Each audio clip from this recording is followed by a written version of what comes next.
Now is Jennifer Graziano and Time to Talk. Good afternoon, Westchester. It's 12 noon on Wednesday, and that means it's time to talk with me, Jen Graziano. I'm a licensed funeral director who oversees my family's funeral homes, Cox and Graziano of both Mamaroneck and Greenwich, and the Zion Memorial Chapel of Westchester. Every Wednesday, I come to you discussing important topics and sensitive matters that all of us need to pause and reflect upon at some point, and through this show, I hope to provide a platform to do so. Happy to be back live on air. It's been a very hectic couple of weeks, but I'm here doing what I love, which is a great thing. And hi to Gerald in the control room. We're going to be taking any questions, comments, and calls today for kind of an unconventional show. 914-636-0110 if you are listening to us on 1460 WVOX. And hello to Tim Judge, cameraman, co-host today. Happy to have you on air with me. Good day, Jen. Chatting with me, if we can get my phone to work. Welcome, Facebook Live viewers. So, a little different today, what we're going to be doing. Normally, I bring a guest on, and we're talking about a topic that they are the expert on. But I'm going to be talking a bit about a topic I am the expert on. I'm not the expert on much, so this is about the extent of my realm of expertise. But we're going to be talking a bit about Cox and Graziano and Zion, what it is that we're trying to do different in the community. We're going to be talking about Coming of Age magazine, going through the pages here, the blog on Cox and Graziano, and we're going to use the show to make an important announcement today. I'm very excited to let all listeners and viewers know that the latest project that I'm working on is a line of wearable memories. And I use the term wearable memories because I am working with a designer, and we've created a line of keepsake jewelry. They are jewelry that can hold a small portion of your loved one's remains. They are very fashionable. They're not pieces that you would look at and know what they are. They are available to the public at large. And it's something very important to me because for me, I'm all about the sentiment. I'm all about heirloom pieces of jewelry that are passed down that just remind me of, my grandmothers, for example. I have their pieces, or jewelry that just reflects my daughter with an initial or a birthstone symbol. So this was very important to me because in meeting with families day in and day out, like I do, you're just constantly watching the difficulty and separation of losing someone. And I think the pain of loss, that might be the most poignant part. It's, they're always going to be with you. They're in your heart. The bonds of love never die. But it's that physical connection that you don't have anymore. And I think that is so difficult to bear. So wearable memories allows you to do just that. You can touch something. You can physically carry something, a portion of them. And Tim is going to help me get some photos of this up. Yes. Because I'm technologically challenged, as Tim would tell you. After this live show, you can you can watch the replay. Yes. On Facebook, and then after that, we'll have some pictures below the post. So yeah, that's a good idea. I don't know how you get that up. So those are actually bracelets. So the bar, it's a trademarked bar. It's called Remember, and the bar is either silver or gold, and it has the birthstone of your loved one on it. And the bar comes, the bracelet bar is made out of semi-precious stones, amethyst, lapis, tiger eye, onyx. And we also have pendants, silver or gold, again, with the birthstone of your loved one and an engraving that says Remember on the side, because that's, in fact, what you're doing. So the other way for the bar, if you want to get that yeah. up. Yep. I see. So you'll and post July those. is rubies. July is ruby, yes. So I actually had somebody purchase a piece, though, and pick a stone that matched the favorite color of the person who passed away. But normally it would be the birthstone of the person that you're commemorating. That's an easy So that's choice. exciting stuff. There's going to be a website. There's going to be a lot of announcements about it. But if you or someone that you know might be interested in this, as always, my contact information is on the website, on Facebook, coxandgraziano.com. And look for us also in the upcoming issue of Westchester Magazine, the Faces issue, coming out in late August, early September. So lots of exciting stuff. But Tim. Well, just as I'm observing this, just to explain to people that are listening in that these pieces, it's like a capsule. The bar is a capsule. I've yes. seen some things that are designs and the ashes are actually in there and creates a design. This is a chamber. The ashes are actually in there. The remains Right. are in there. It's something, we always do for our families or even anyone who just wants the bracelet. We would Right. certainly handle that for you. But it's a hollowed out bar, which was a more difficult design process than I thought it would be. Right. I was fortunate enough to have met up with a designer. I was introduced to him through a mutual connection. He had worked for Tiffany and David Yurman for many years, and he loved the concept, so he jumped right on board. And we figured out a way to hollow out the capsule, the bar, Right. and have a screw backing to it to ensure its indestructibility. Right. Right. So it's not just working with glue or adhesive or fastening. It's an actual screw, almost like one of those Cartier designs, if you will. Okay. So it's made very, very securely. And again, it's, cremation is becoming a more viable option for people. I certainly see the shift and the trend. So this was an idea that was created to try to accommodate people who want to carry their loved ones with them, but this is doing it in a discreet and, I think, fashionable way. I don't think you would look at anything and necessarily know what it is. No, I wouldn't say that this looks like Especially the bracelet. anything like that. No, it looks more like just regular jewelry than it does a memorial piece. Yeah, no, wearable memories. So, and that's just what you're doing. You're wearing the memory of the ones that you loved. Yeah. So, Very nice. Again, that's part of the unique edge I like to think of what we're doing because community lectures, magazine, forward thinking and thinking of really every conceivable way to serve people during a difficult moment in life. The Now, blog is an important part too. Here's a but- question. Yes. Just following up on finishing off on this. Have you? Has this launched? So the first shipment, it's on its way. So it's technically launched in the sense that it's here, it's available for purchase.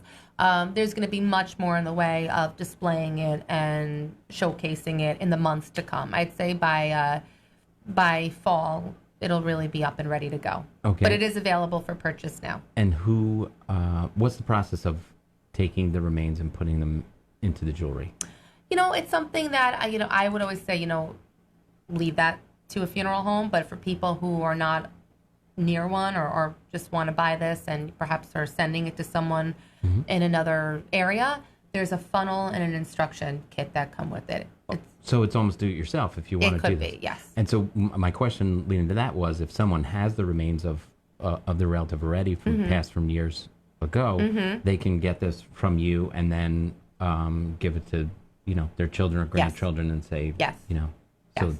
It could be totally do it yourself, yes. And the funnel, it's a silver funnel. It's designed so that you don't have to physically handle anything. There's a little scoop with the funnel, Sure. and then it goes right in. So we really thought about that as well. It's something, like I said, we always do for families, even if they bring in their own urns to us. Right. But my thought was, we can't be there for people all over the country or the state, wherever people are sending this to. Correct. So I wanted something that was easy to use. It sounds it. All right, very good. Well, that sounds like a nice launch and a nice piece Yeah. that will help people carry their memories. Something exciting. So have you been on the blog recently? Have you seen anything Of course, on the I blog? look fairly regularly, and I've been looking at a piece that you were talking about, the inconvenient death. You want to, because there's two, and I actually like.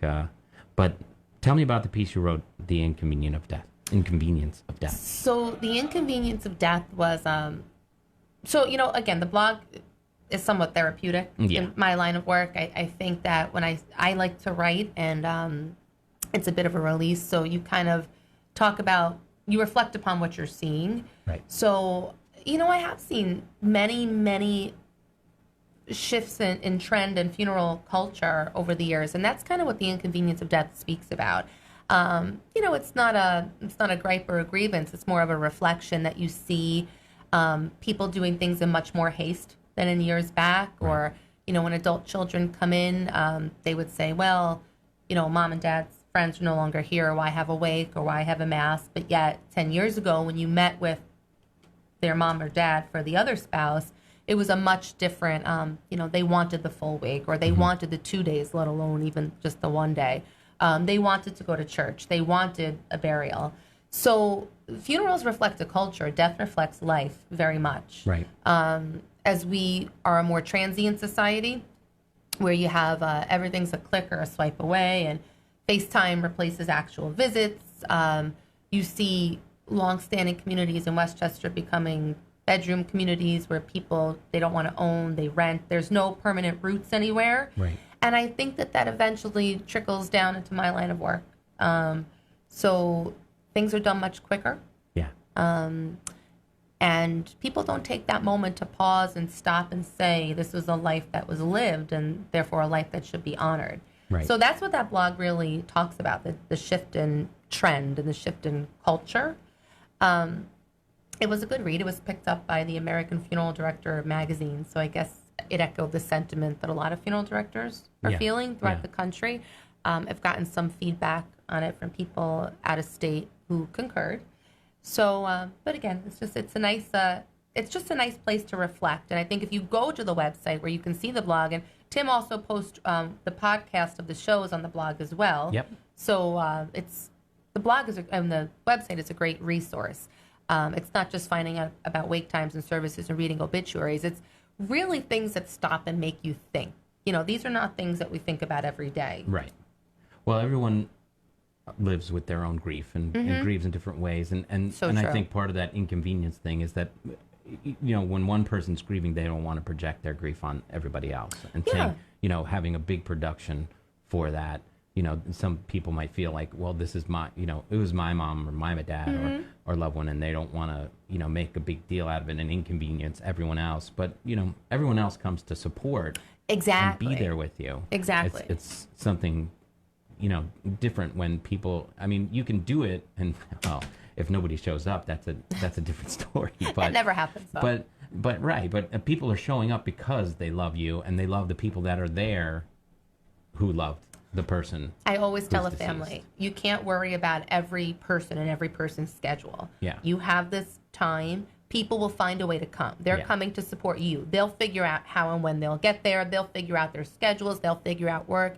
You need to focus on yourself and honoring the one that you love, right, and let people take care of the rest. And you have to let people in a little bit. But you're right. Grief is a very unique process. It's like a fingerprint.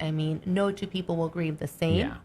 And even with respect to the same person, a spouse and a child will grieve differently, a grandparent or a niece or nephew.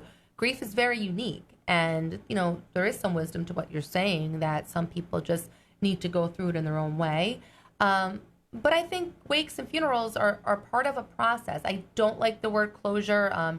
Terry, our bereavement counselor, who's been on many times, concurs with that, because it's never a closed wound. It's never over. The feeling is never over. No. That's just the beginning of how your life is changed. Oh, it's true. The hardest part of a wake or funeral is the day after the funeral. The wake and the funeral, everyone's around you, everyone's supporting you, everyone is there. It's when the new norm begins. Right. You have to live in that new realm without that person. That's the hardest part, when everyone goes back to work or goes back to their own respective lives.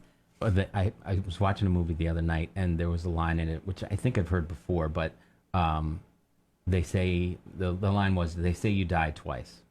Once is when you pass, and the second time is when the last person says your name.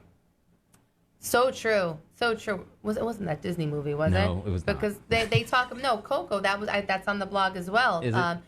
I'm sure it's fairly famous. They worked it into the movie, but I heard it just 2 nights ago. It's very true. As long as you speak their name and remember them, they're living. Right. Exactly. And the gist of the Disney movie, which I took my daughter to see, and I was in tears the whole movie. Thank God it was dark so she couldn't see it. But I did a blog on it because I think it's very true.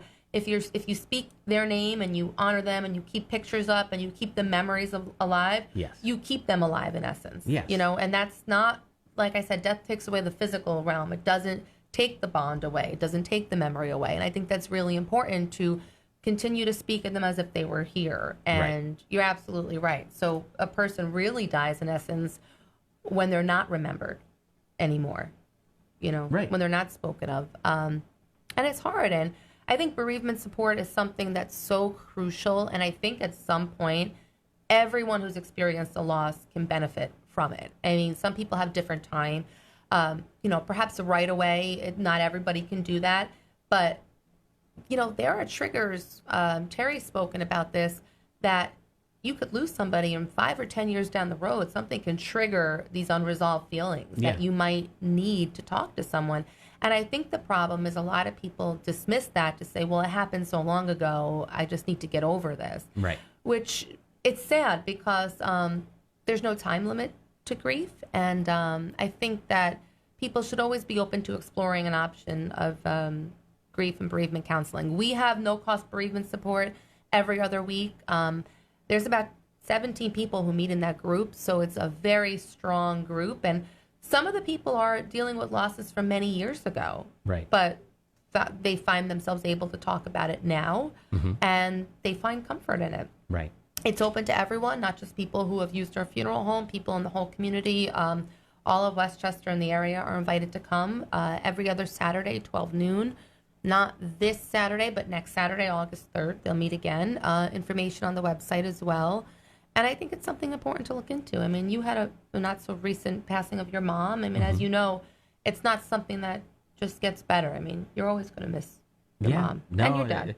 It's daily, I still think about them daily, and sometimes you get overwhelmed with, I wish they would, like my son just graduated high school, and I'm sure, I thought a lot about them being there and what they would have thought, and now he's going to Iona College here, what they would thought about, him going and all that kind of stuff. So it's all the what ifs.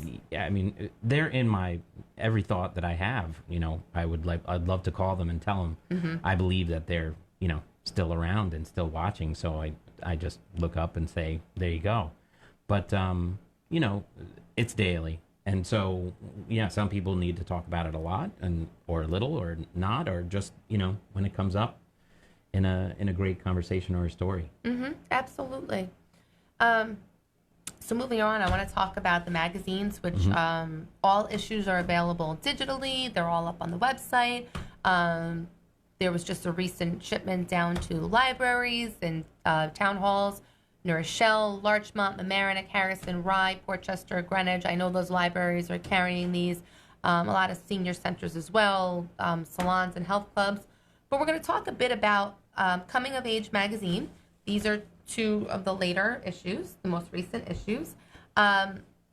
These are kind of the print version of the radio show. So if you tune into us regularly, you'll know that we talk about sensitive things, but we make sensitive topics broachable and able to be discussed. You can choose not to talk about something, but eventually it catches up to you, and the plans are something that you just have to make. We've had experts on talk about housing and downsizing, or thinking about long-term care, and not thinking about these things when the crisis sets in, but yet taking a step back and thinking about it when everybody's happy and healthy, which is perhaps the hardest thing to reconcile. So we'll go back a bit. We'll talk about some of the experts in here. We had a wonderful article 2 issues ago on palliative care by Dr. Donna Coletti. She's an expert in Greenwich on the subject, and she talks about redefining hope and how some people hear the hospice word and they just think it signifies the end. Dr. Coletti did a wonderful job dispelling that notion, because hospice is not, in fact, the end, or it's not a death sentence. It's about making the time you have a more comfortable time.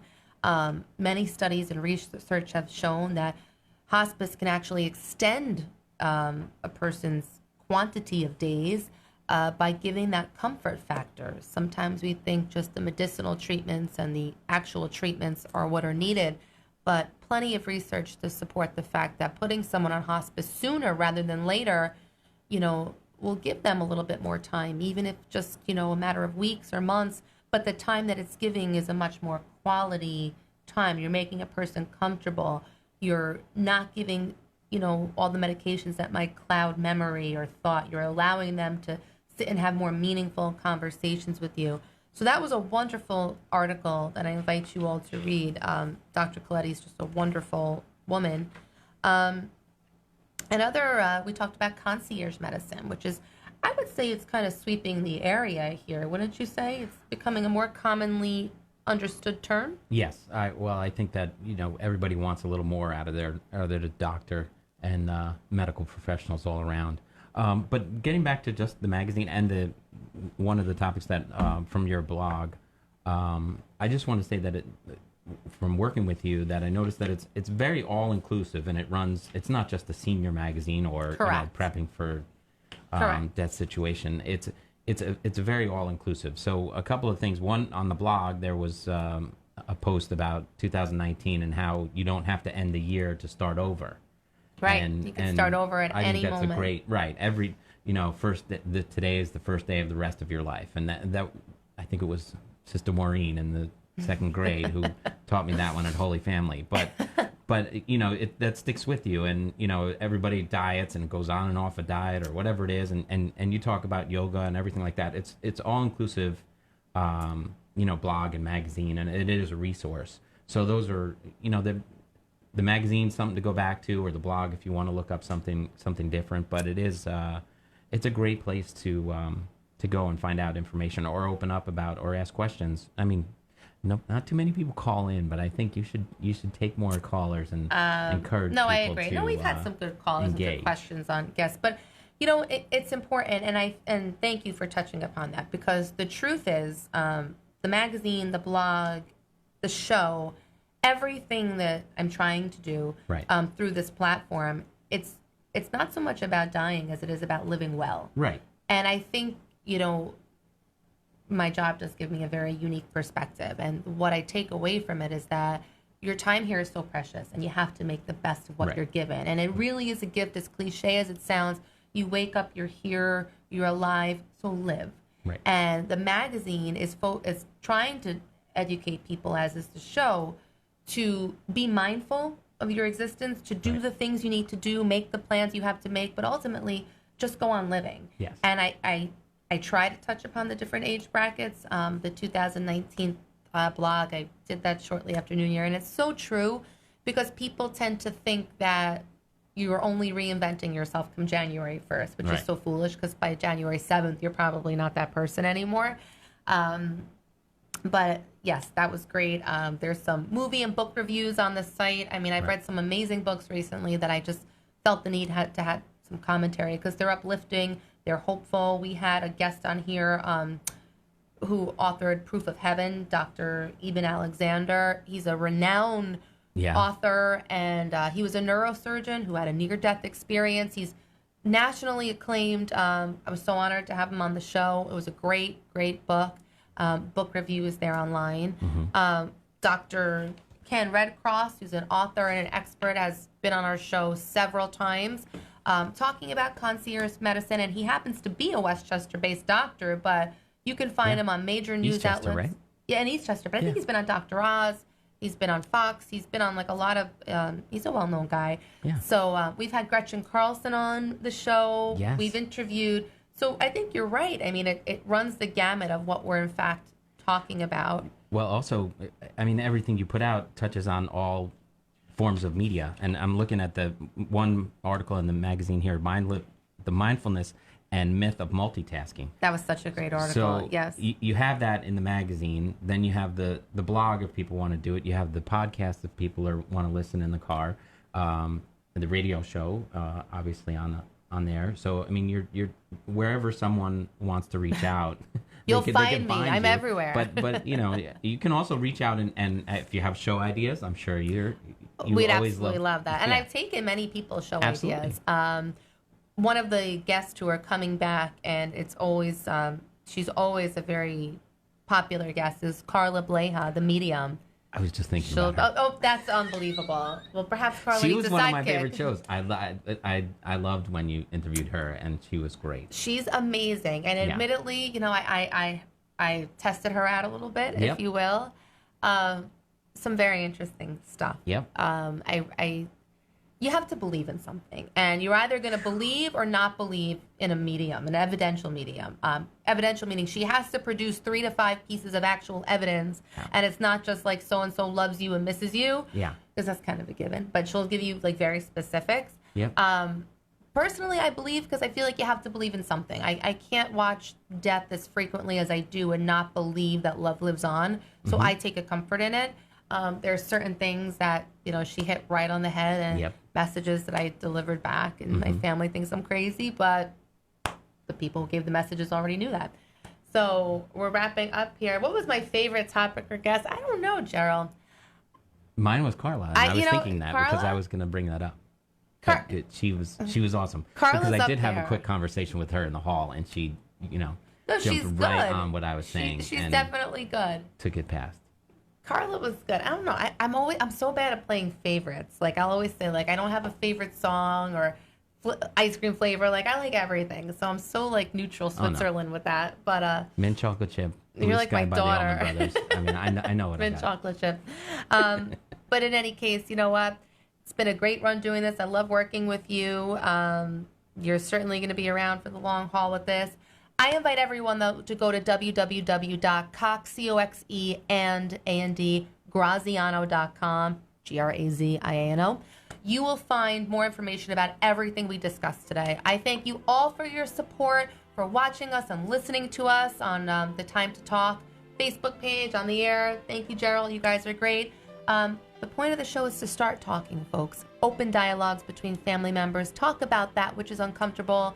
Remove the discomfort and go on living and living well. This is Jen Graziano and Tim Judge thanking you for taking the time to listen as we took the time to talk. Have a great day, Westchester. Bye-bye.